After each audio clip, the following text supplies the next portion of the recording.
Alright, ladies and gentlemen, welcome back to another video, and today we're going to be breaking down one of my favorite beats today. It's called No Mercy.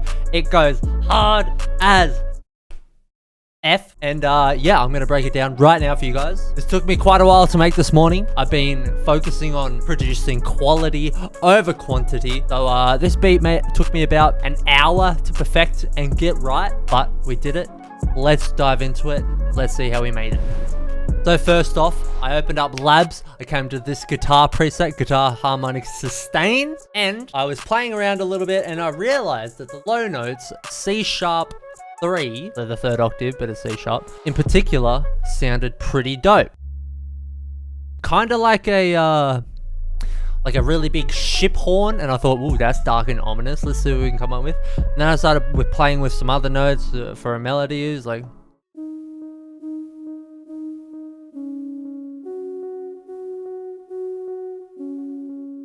pretty fire, right?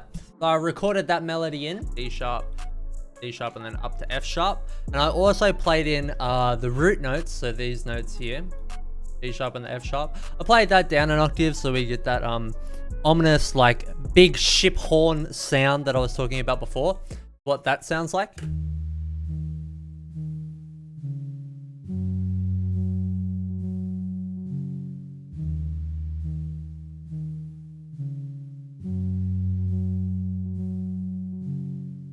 Very nice. From there, I cloned it because I wanted it to have a little bit of a build up, and I added some further top notes. I went up another octave and I just played these notes, D sharp and the F sharp, up an octave, but in between the lower notes, and that sounds like.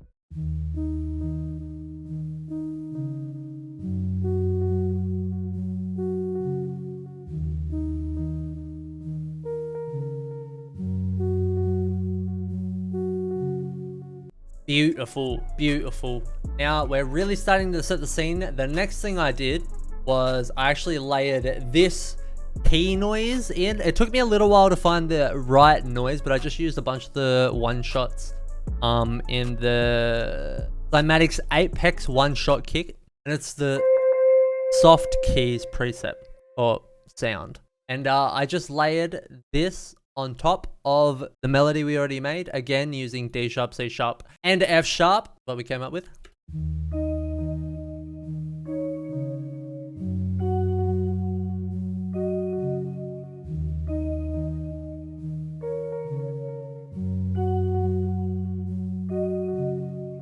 The next instrument I added was some violas, pizzicato, I think that's how you say it, I still don't know. And this plays a confusing looking pattern, but I assure you it's quite simple. Very. Anyway, basically what happens is it goes D sharp, A sharp, up to A sharp, and then back down to D sharp again.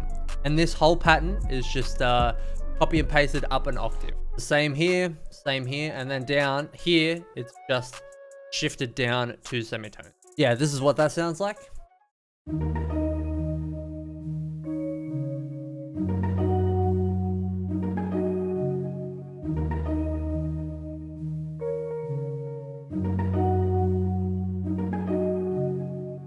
Very nice. So for the processing for these three instruments, I've got an EQ on the Labs, which automates. We'll get into that soon.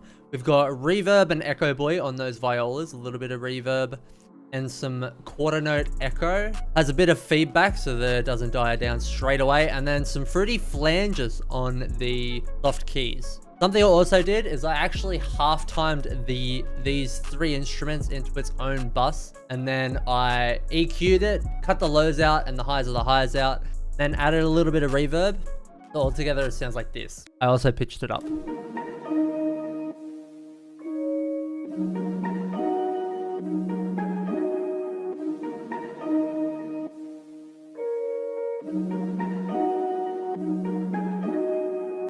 Sick, gives it a nice breakdown from the chorus. Now we'll move on to the drums. First up, of course, I use this clap.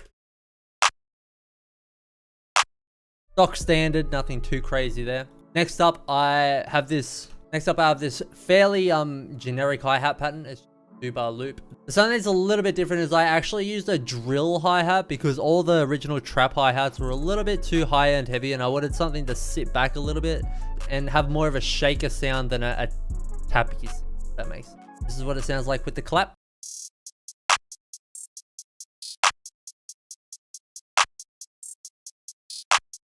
So after that, I went ahead and put on a gross beat. I went to this complex preset, selected it, turned the wet knob down a little bit, so it added an extra layer of stutter and roll. So I'll play that with the gross beat turned on.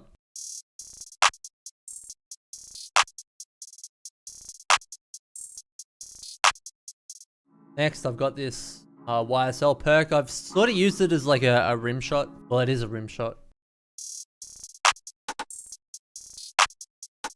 I pitched it up a few semitones because it was too deep, and like actually used an open hat to add a little bit more bounce.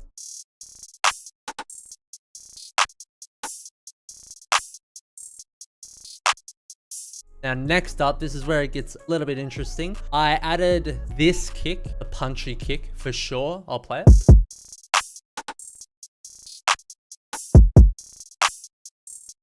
So it just repeats that pattern the entire time. However, I have the second kick, which is much quieter, but it's a lot grittier, and I play it along with this 808 that doesn't come in on the one, which is what I usually do. And I think this makes the whole beat. The 808 paired with the kick that I've used and the fact that it doesn't come in on the one, it hits so much harder. So I'm going to play the 808. Now I'm going to play the kick, and then I'm going to play the 808 so that you can hear how gritty it is.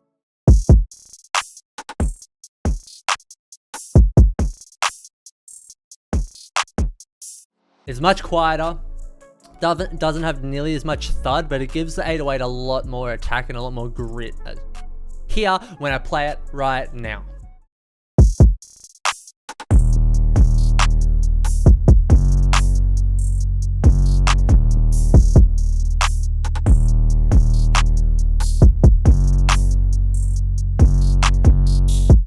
Ooh!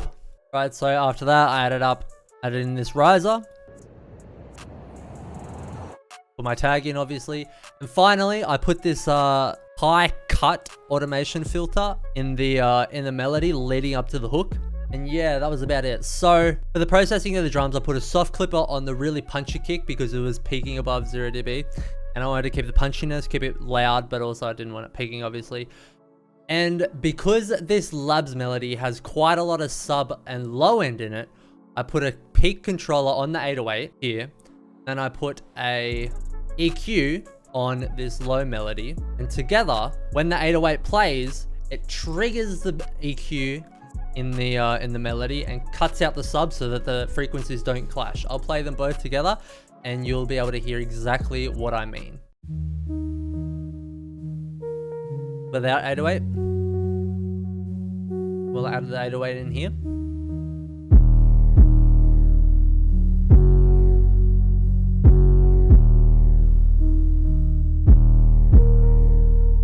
So you can see every time the 808 plays, it kicks the low cut up and cuts the lows out, keeps it sounding really clean, really crisp. That's what you like to see. And if you're curious on how to do this, you open Fruity Peak controller, you dial in the settings a little bit. You can't really set it up until it's linked to the EQ, but you get your controller, you open up an EQ on the channel that you want cut out, and then you right click on whatever knob you want, which in this case is this knob because we want to cut out the lows. You go to link to controller, which I already have ticked here, and you'll come up, this will say none. You'll actually click this internal controller, come down, make sure this has the other instrument that you're actually cutting from in, and then you go to peak control peak, make sure it's peak, accept, and then you just dial in these settings here from there. Super simple to get nice clean low end, make sure nothing's clashing, but also you have the low end in the melody when the 808 is not playing.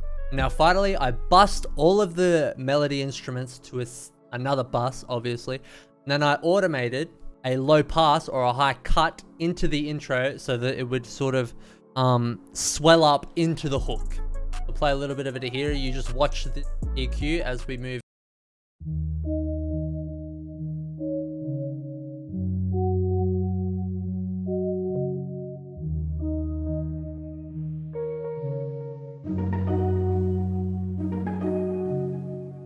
But yeah, as it comes in, the filter opens up. Sounds a lot more full as you come into the hook. Paired with this riser down here as well, works a treat. So that's going to be it for the breakdown. I'm going to play the full beat right now for you. Thank you for watching the video. If you liked the video, like the video, subscribe if you want to see more content, hit the bell notification to be notified next time I post a video. Let me know in the comments if you think this is my best beat yet. I think it's a banger. I freaking love this one. That's going to be it. I hope you're well wherever you're watching from in the world. Stay safe, take care of yourselves, and I'll see you in the next video. I love you.